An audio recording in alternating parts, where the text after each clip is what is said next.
Rock Hudson truly hated him more than anyone.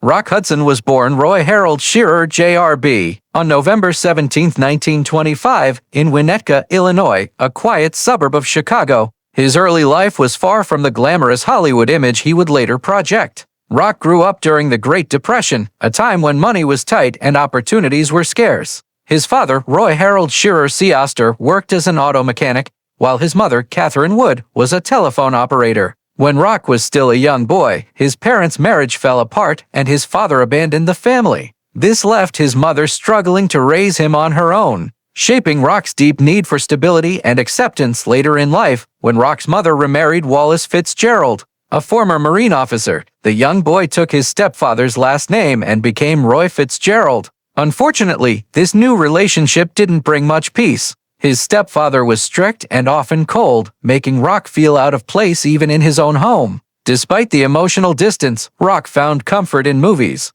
He was captivated by the actors on screen, men like Clark Gable and Cary Grant, and secretly dreamed of one day joining their ranks. During his teenage years, Rock attended New Trier High School, where he showed interest in drama but struggled academically. He was shy and insecure, often keeping to himself. After graduating, he worked odd jobs, including as a truck driver and mechanic, while hoping for something greater. In 1944, during World War II, he enlisted in the U.S. Navy and served as an aircraft mechanic in the Philippines. This experience toughened him and gave him the confidence he would later channel into his acting roles.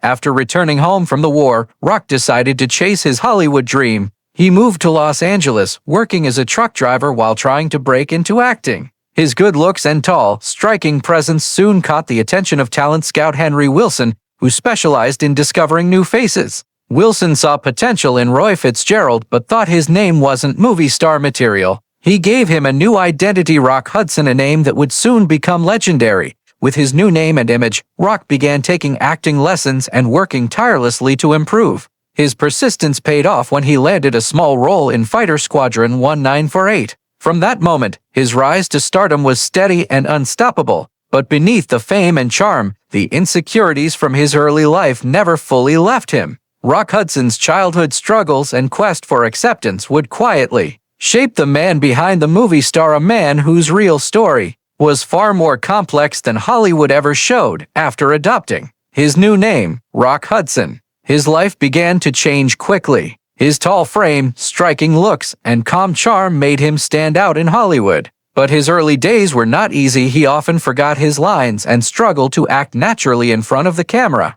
Still, Rock was determined to learn. Under the careful guidance of talent agent Henry Wilson and with the support of Universal Pictures, he slowly began improving his craft. In the late 1940s, Rock appeared in small roles that barely got him noticed. However, his hard work and persistence soon paid off when he got a leading role in Magnificent Obsession 1954 opposite Jane Wyman. The movie became a massive hit and turned him into one of Hollywood's brightest new stars. Audiences fell in love with his charm, deep voice, and kind-hearted screen presence. This film also proved that Rock wasn't just another handsome face, he had real acting talent. Over the next few years, Hudson became one of the most popular leading men of the 1950s and 1960 seconds. He starred in romantic dramas, westerns, and comedies, showing incredible range as an actor. His performance in All That Heaven Allows 1955 made him a fan favorite, while his role in Giant 1956 alongside James Dean and Elizabeth Taylor earned him an Academy Award nomination for Best Actor. This was the peak of his early career and confirmed his place among Hollywood's elite. By the late 1950s, Rock Hudson was a true box office sensation. He appeared in hit comedies such as Pillow Talk 1959 and Lover Come Back 1961 with Doris Day, forming one of Hollywood's most beloved on-screen pairs. Their chemistry was magical, and audiences couldn't get enough of their playful, romantic stories. Hudson's ability to move smoothly between drama and comedy made him one of the most versatile actors of his generation. Behind the scenes, Rock was known for his professionalism and kind nature. Directors loved working with him, and co-stars often spoke about his generosity and respect for everyone on set. Yet, despite his fame, Hudson remained a private man. He avoided scandals and tried to keep his personal life out of the headlines. As Hollywood changed in the late 1960s, Rock adjusted his image. He took on more serious roles in films like Seconds 1966 and transitioned to television in the 1970 Seconds with the hit series Macmillan and Wife. The show was a success and introduced him to a new generation of fans. By this time, Rock Hudson had become not only a Hollywood icon but also a symbol of timeless charm and resilience. His journey from a shy boy in Illinois to one of the world's biggest movie stars proved that talent, determination, and heart could overcome any obstacle, despite being one of Hollywood's most desirable leading men. Rock Hudson's personal life was very different from the romantic image the world saw on screen.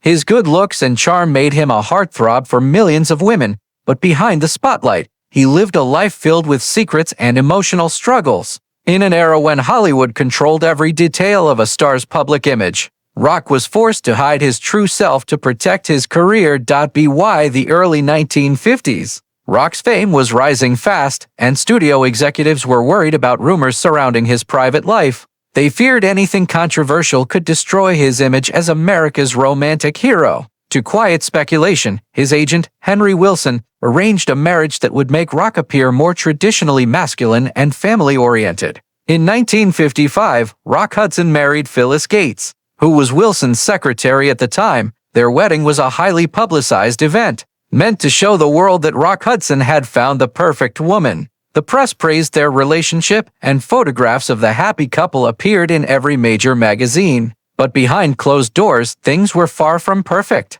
Friends later revealed that the marriage was more of a studio arrangement than a love story. Rock was under tremendous pressure to appear as the ideal husband. Even though his heart wasn't truly in it, Phyllis Gates, however, always claimed that she married Rock out of love and that she didn't know about his private life when they wed. Unfortunately, their marriage quickly began to crumble. Within months, arguments and emotional distance grew between them. Rock's long hours on set and constant media attention only made things worse. After just 3 years, the couple separated, and their divorce was finalized in 1958. They had no children together. After the divorce, Rock never married again. Instead, he focused on his career and kept his personal relationships away from the public eye. Despite the loneliness that often came with this secrecy, he maintained a charming and friendly persona in Hollywood. To his fans, he remained the symbol of ideal love and masculinity. But privately, he longed for a life where he could be true to himself. Throughout the 1960s and 1970 Seconds, Hudson remained discreet about his romantic life. In later years, close friends would recall that Rock often spoke about wanting real companionship and the freedom to live honestly. But he knew that Hollywood and society at the time would not accept it. Rock Hudson's marriage to Phyllis Gates may have been brief, but it revealed the intense pressure stars faced to protect their image. It was a reflection of a Hollywood system built on illusion, one that demanded perfection even at the cost of personal happiness. Throughout his long Hollywood career, Rock Hudson was admired for his calm, kind personality and rarely spoke badly about anyone. But there was one man in Hollywood whom Rock truly disliked: John Wayne. Their tension wasn't just about personal differences, but about the clash of two powerful Hollywood identities: the rugged, conservative cowboy and the polished, romantic leading man. The trouble began in 1954 when Rock Hudson was cast alongside John Wayne in the western The Undefeated 1969. On paper, it looked like a perfect pairing to tall, strong American icons.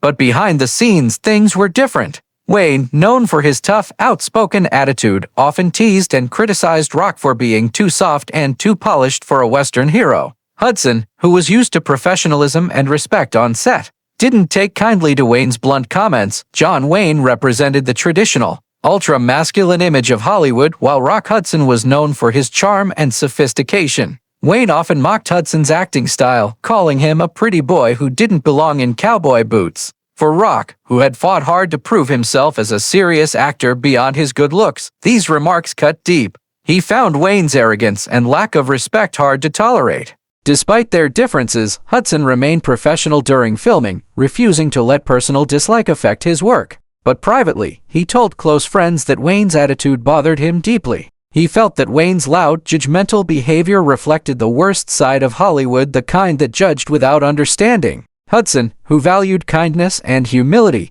found Wayne's ego and harshness intolerable. What made the feud even more painful was that Rock Hudson respected Wayne's achievements as an actor. He admired his contribution to cinema but couldn't stand his treatment of others, especially those who didn't fit his narrow idea of real men. Their working relationship became a constant power struggle. While Rock kept his composure, Wayne reportedly took every chance to remind everyone who the real star of the movie was. After the film's release, the two never worked together again. Hudson avoided discussing Wayne in interviews, but those close to him knew the truth. Rock considered John Wayne the one person in Hollywood he truly hated. Not because of jealousy, but because Wayne represented the judgment and intolerance that Hudson had battled his entire life.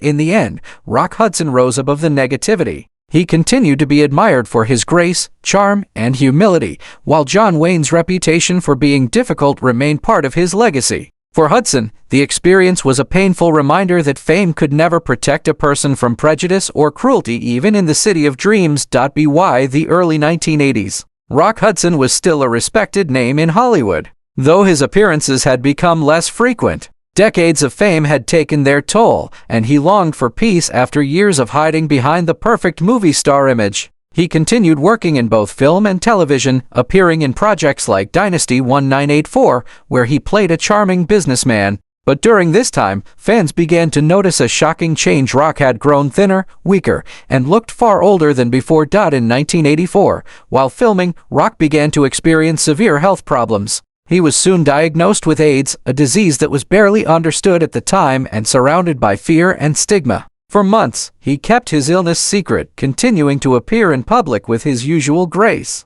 However, when he collapsed during a trip to Paris in 1985, the truth could no longer be hidden. News of Rock Hudson's illness spread rapidly across the world. Shocking fans and the entire Hollywood community, Rock became the first major Hollywood star to publicly acknowledge having AIDS. And his revelation changed the way the world viewed the disease. At a time when misinformation and discrimination were widespread, his courage helped open conversations that had long been silenced. His illness brought a human face to a tragedy many preferred to ignore. Suddenly, people saw that AIDS wasn't limited to stereotypes. It could affect anyone, even their beloved movie idol. As his health worsened, Rock spent his final months surrounded by close friends, including Doris Day and Elizabeth Taylor, who offered love and support. Both women later became powerful advocates for AIDS research, inspired by Hudson's bravery. Despite his frailty, Rock faced his final days with dignity and quiet strength. On October 2, 1985, he passed away at the age of 59 in Beverly Hills, California.